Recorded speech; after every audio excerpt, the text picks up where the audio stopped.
life, the bright lights, the type the crowd likes. Where you at, ballers? Ladies love me and men, they wanna be me, they pay to come see me. Where you at, ballers? Suns at Hornets, NBA Shot Clock. Friday, March 15th, 2024. Best bet of the day, Charlotte plus 9.5. This is purely a terrible calendar spot for Phoenix. Game 3 of an Eastern road trip. Played at Cleveland on Monday. Boston last night. Now a road back-to-back before they play at Milwaukee on Sunday afternoon. If you go through their entire 82-game calendar, it's harder to find a bigger trap sandwich spot. Phoenix is 2-0 ATS on the second leg of a back-to-back at the East. Complete fool's gold. They caught Detroit early season when Detroit was playing horrendous basketball. And they caught Miami on January 29th when Miami was on a losing streak of 7 games themselves. That is not the current state of the Charlotte Hornets. The Hornets sit 17-49 straight up, but this team has turned an ATS corner after integral trades for Seth Curry, Trey Mann, and Grant Williams. Charlotte is 10-4-1 ATS in their last 15 games, and they are 6-1-1 ATS last 8 at home. This is a revenge game for Charlotte. Charlotte took a significant loss in Phoenix before those trades on December 29th, 2023, 133-119. The line tells a story here. In that game, Phoenix was favored minus 15, minus 9.5 on the road, suggesting a Phoenix win at maximum by 7 points. Buy Charlotte tonight at plus 9.5. The best bet on this Friday. It is NBA Shot Clock. Let's cash this ticket. Clippers at Pelicans. Junior Browne back with NBA Shot Clock on this Friday, March 15th with another free pick. I'm rocking with the Clippers plus 7. I'm not going to give you guys as many stats as I usually do. I'm going to keep this one pretty short. I'm just taking the better number in a matchup where I feel like these teams are pretty even. I had this game capped at Pelicans minus 5, taking into account that the Clippers just played last night. Anything over 6, I was definitely going to go with the Clippers. So at plus 7, I feel like I'm getting a lot of value. Bit of a revenge game spot. The Clippers lost at home to the Pelicans by 11. The last time the Clippers were in New Orleans, they beat the Pelicans by 16. So again, these teams kind of are pretty even. It just depends on who shows up to play. So I'm very much playing the number more than anything else. I think it's way too high for what's probably going to be a first-round matchup. You can go on basketballreference.com. They got a pretty cool tool that you can use to do projected standings that includes their remaining schedule and even gives you percentages on where they feel like these teams will finish. It seems like there's a 71% chance that the Clippers will be locked into the 4 or 5 spot, and 76% chance that the Pelicans will be locked in to the 4 or 5 spot. So obviously a lot can change with over 15 games remaining for almost every team.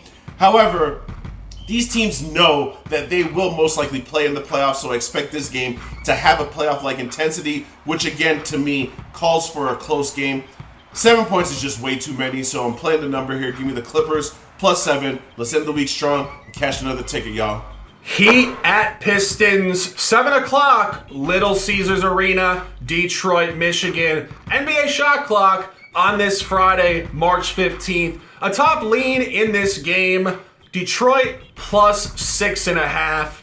An ongoing conversation we've had on NBA Shot Clock is the gigantic disparity between Detroit's outright record, which is terrible, and their ATS efficiency. Detroit is 12-53 straight up, headed for the top of the lottery, but they are 24-12 ATS, last 36, an ATS juggernaut, catching momentum with a young roster, moving some pieces, older pieces, off the roster at the trade deadline, finding camaraderie under Monty Williams.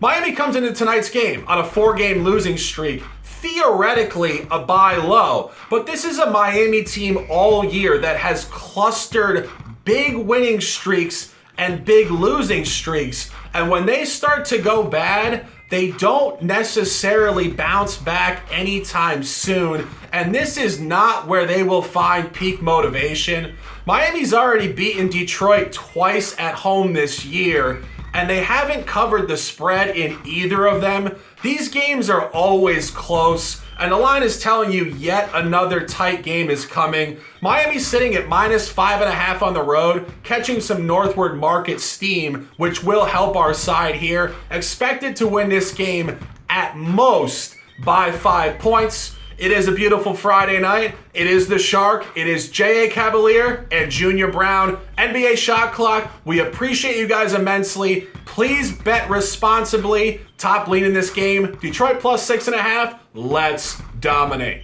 Magic at Raptors. Junior Browne back with NBA Shot Clock on this Friday, March 15th with another free pick. We're rocking with the Toronto Raptors team total under 104. Prayers out to RJ Barrett. Only 23 years old, and he just lost his 21-year-old brother. Just no really words to even describe what that must be like. So he's obviously out of the lineup today. And you're talking about a Raptors team that's not good on offense, and now you're removing arguably their second best player between him and Quickly, whose stats have been very good since they've come over. Unfortunately, that's not translating to Raptors wins. And that's because the Raptors have been the second worst defense in the league for like 2.5 months now. In this specific game, I'm fading their offense without RJ, without Scotty Barnes. So again, 2 of your 3 best players out of the lineup against an Orlando team that's won 7 of their last 10 games in a stretch where they're only allowing 101 points a game. So again, I'm just asking the Magic to do what they've been doing. The Raptors are in a really tough spot. Emotionally, they've got to be drained because I'm sure they're thinking of their brother RJ. It's just not a great look for the Raptors overall. So give me the Raptors team total under 104.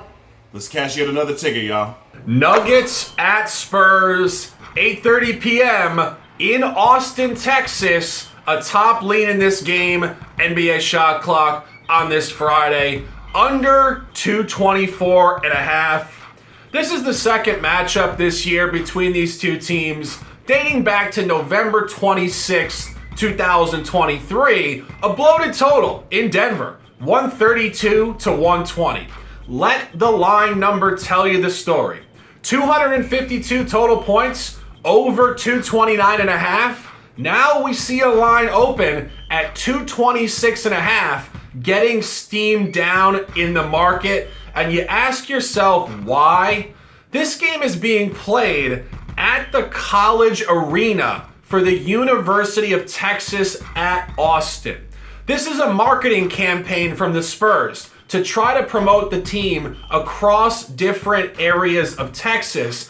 And these professional players will be playing in a very small arena compared to what they're used to, and their sight lines to the hoop will be disrupted. The under in these games in abstract environments historically is a very strong play. And if you look at the previous game that got to 252, both teams shot lights out of the gym, which is not expected tonight. If you guys want to lean in this game, it is NBA Shot Clock. We bring you a lean and an angle for every game. Bet the under 224.5, and let's cash this ticket. Hawks at Jazz. Junior Browne back with NBA Shot Clock on this Friday, March 15th with another free pick. And we're rocking with the over 223.5 in this Hawks Jazz game. Now the Hawks games have been trending towards the under with Trae Young in the lineup. Their totals were like 245 a game. Now they're regularly under 220. So 223 might seem a little bit high, but if you're paying attention to this specific matchup, in the Hawks' last 10 games, they haven't gone over a pace of over 100 since this Utah game, which was played at a pace of 103.5. Now, the only reason it didn't go over 223, that game ended at 221, is because Utah's offense didn't show up. Their defense stinks. They've been the worst defense in the league for a couple of months straight, which is why Atlanta was able to put up a $124. Unfortunately, Utah did not hold up their end of the bargain, only scoring 97 points. Now, at home, Utah will put up points. They will push the pace, and Atlanta showed us in that game in Atlanta that even though they want to play slower, they are comfortable playing at an accelerated pace. So while 223.5 might seem low, Utah's defense is the worst in the league right now, And at home, they will push the pace. In that game where they only scored 97 points, they were 5 for 23 from medium-range jumpers. They just got to make a couple more jumpers, and they sail over that total. I think that this total, I had it graded at 228, so I'm definitely going to take over 223.5 and help y'all cash another ticket.